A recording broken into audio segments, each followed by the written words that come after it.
नमस्कार दोस्तों, फिर से नए वीडियो में आप सभी को स्वागत है। आइए आज सभी को श्रीमद् भागवत गीता के अध्याय 14, जिसमें भगवान श्री कृष्ण ने अर्जुन को प्रकृति के 3 गुणों के बारे में उपदेश दिया है। आइए चलते हैं श्रीमद् भागवत गीता के 14 अध्याय। इस अध्याय में भगवान श्री कृष्ण ने अर्जुन से कह रहे हैं कि समस्त ज्ञानों में भी सर्वश्रेष्ठ इस परम ज्ञान को मैं तेरे लिए फिर से कहता हूँ, जिसे जानकर सभी संत मुनियों ने इस संसार से मुक्त होकर परम सिद्धि को प्राप्त किया है। इस ज्ञान में स्थिर होकर वह मनुष्य मेरे जैसे स्वभाव को ही प्राप्त होता है। वह जीव न तो सृष्टि के प्रारंभ में फिर से उत्पन्न ही होता है और न ही प्रलय के समय कभी व्याकुल होता है। हे भरतवंशी, मेरी यह 8 तत्वों वाली जड़ प्रकृति अर्थात जल, अग्नि, वायु, पृथ्वी, आकाश, मन, बुद्धि और अहंकार ही समस्त वस्तुओं को उत्पन्न करने वाली योनि अर्थात माता है, और मैं ही ब्रह्म अर्थात आत्मा रूप में चेतन रूपी बीज को स्थापित करता हूँ। इस जड़ चेतन के संयोग से ही सभी चर अचर प्राणियों का जन्म संभव होता है। हे कुंती पुत्र, समस्त योनियों में जो भी शरीर धारण करने वाले प्राणी उत्पन्न होते हैं, उन सभी को धारण करने वाली ही जड़ प्रकृति ही माता है, और मैं ही ब्रह्म अर्थात आत्मा रूपी बीज को स्थापित करने वाला पिता हूँ। हे महाबाहो अर्जुन, सात्विक गुण, राजसिक गुण और तामसिक गुण, यह तीनों गुण भौतिक प्रकृति से ही उत्पन्न होते हैं। प्रकृति से उत्पन्न तीनों गुणों के कारण ही अविनाशी जीवात्मा शरीर में बंध जाती हैं। हे निष्पाप अर्जुन, सतोगुण अन्य गुणों की अपेक्षा अधिक शुद्ध होने के कारण पाप कर्मों से जीव को मुक्ति करके आत्मा को प्रकाशित करने वाला होता है, जिससे जीव सुख और ज्ञान के अहंकार से बंध जाता है। हे कुंती पुत्र अर्जुन, रजोगुण को कामनाओं और लोभ के कारण उत्पन्न हुआ समझ, जिनके कारण शरीरधारी जीव सकाम कर्मों अर्थात फल की आसक्ति में बंध जाता है। हे भरतवंशी, तमोगुण को शरीर के प्रति मोह के कारण अज्ञान से उत्पन्न हुआ समझ, जिसके कारण जीव प्रमाद अर्थात पागलपन में व्यर्थ के कार्य करने की प्रवृत्ति, आलस्य अर्थात आज के कार्य को कल पर टालने की प्रवृत्ति, और निद्रा अर्थात अचेत अवस्था में करने योग्य कार्य की प्रवृत्ति द्वारा बंध जाता है। हे अर्जुन, सतोगुण मनुष्य को सुख में बांधता है, रजोगुण मनुष्य को सकाम कर्म में बांधता है, और तमोगुण मनुष्य के ज्ञान को ढक कर प्रमाद में बांधता है। हे भरतवंशी अर्जुन, रजोगुण और तमोगुण के घटने पर सतोगुण बढ़ता है, सतोगुण और रजोगुण के घटने पर तमोगुण बढ़ता है। इसी प्रकार तमोगुण और सतोगुण के घटने पर तमोगुण बढ़ता है।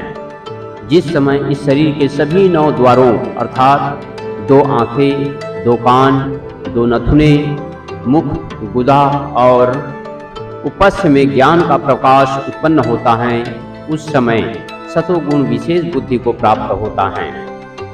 हे भरतवंशियों में श्रेष्ठ, जब रजोगुण विशेष बुद्धि को प्राप्त होता है, तब लोभ के उत्पन्न होने के कारण फल की इच्छा से कार्यों को करने की प्रवृत्ति और मन की चंचलता के कारण विषय भोगों को भोगने की अनियंत्रित इच्छा बढ़ने लगती है।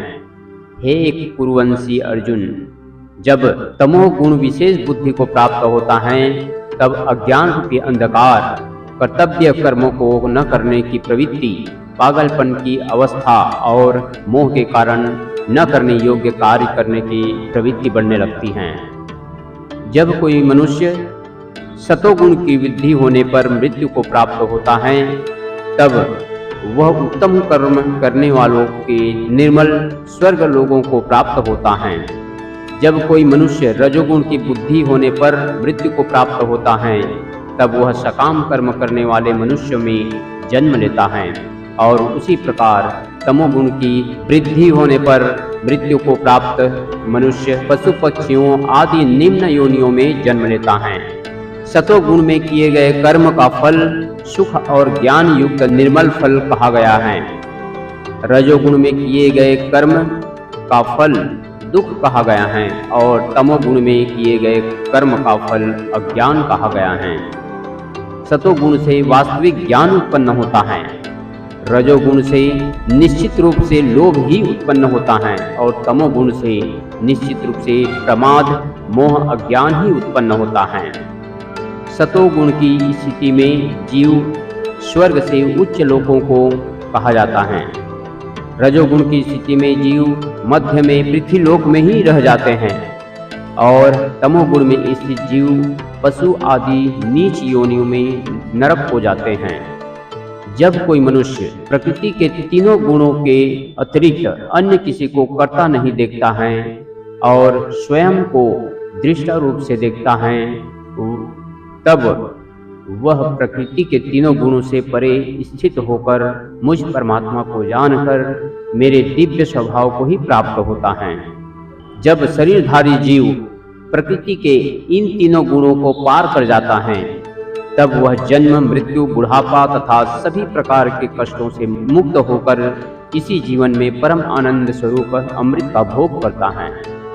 अर्जुन ने पूछा, हे प्रभु, प्रकृति के तीनों गुणों को पार किया हुआ मनुष्य किन लक्षणों के द्वारा जाना जाता है और उसका आचरण कैसा होता है तथा वह मनुष्य प्रकृति के तीनों गुणों को किस प्रकार से पार कर पाता है?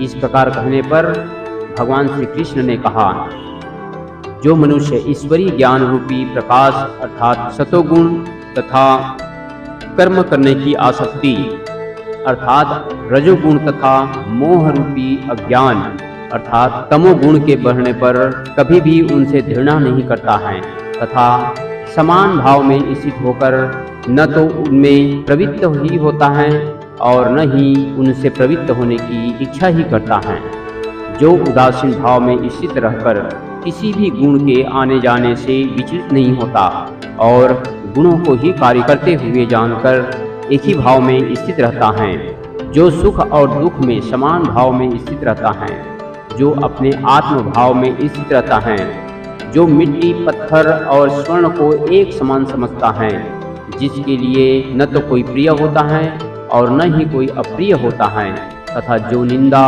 और स्तुति में अपना धीरज नहीं खोता है, जो मान और अपमान को एक समान समझता है, जो मित्र और शत्रु के पक्ष में समान भाव में रहता है तथा जिसमें सभी कर्मों के करते हुए भी कर्तापन का भी भाव नहीं होता है, ऐसे मनुष्य को प्रकृति के गुणों से अतीत कहा जाता है।